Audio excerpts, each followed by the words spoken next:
I was deployed in support of Operation New Dawn from November 2010 to November 2011 in Iraq as a sniper team leader. I was promoted to sergeant in 2 years. It's the earliest it could have happened. I was always in a position that was above my pay grade from day one. And all the stress that could have been associated with that, I handled gracefully. So to answer your question about where my stress could have came from or my boiling point, I don't think I have a solid answer for that. It could have been just a change of lifestyle, being in a third world country for a year, seeing how they live, seeing how they handle being in a police state, and then coming back to America where everything is taken for granted. And I take things for granted as well. I can't blame anyone specifically because that'd be hypocritical of me. But just being surrounded by that, by nobody seeming to be thankful for anything they have, not being able to deal with that. Throughout the deployment, anger issues did start to occur. They weren't too extreme, but they were noticeable. And they seem to get worse throughout deployment.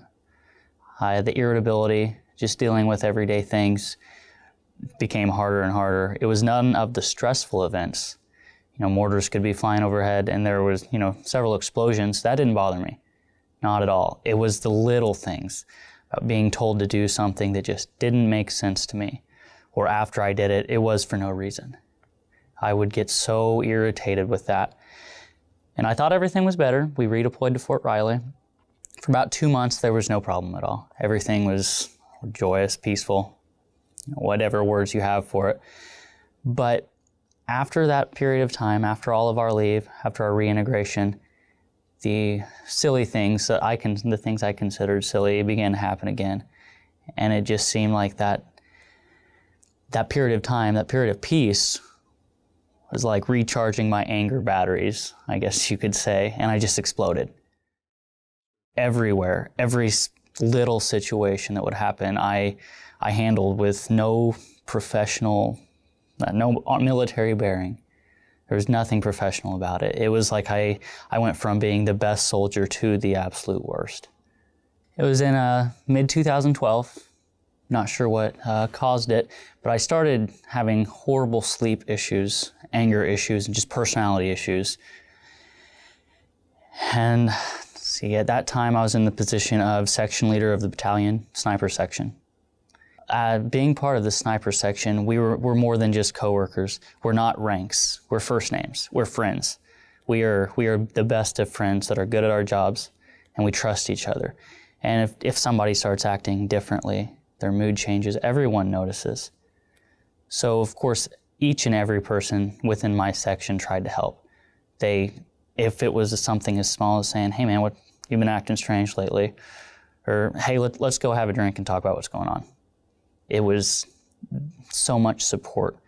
And when they saw that although they could support me, they could not fix anything, then it was brought up to the commander by the section as a whole.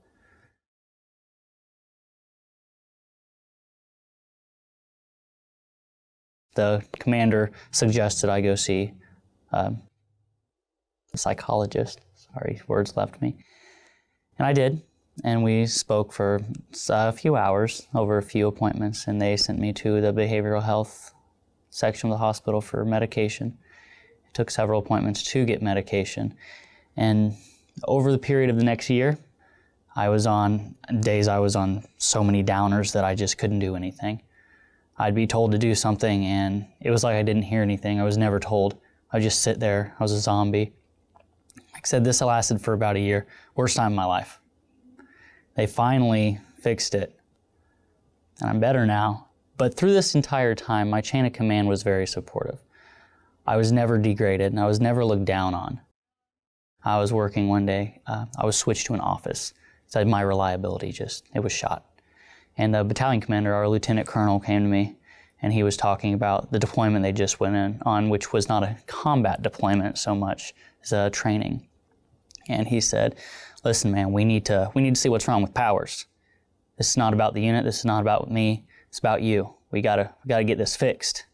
I don't like seeing any of my soldiers in the state that you've been in I like to see my soldiers happy, well-trained, and ready to go at all times. If there's anything I can do for Powers, let's do it. And come to me at any time. And that, when I said from the highest rank I deal with, that would be him, showing the utmost support, trying to be helpful, opening his office, opening his arms, opening everything he had to help me.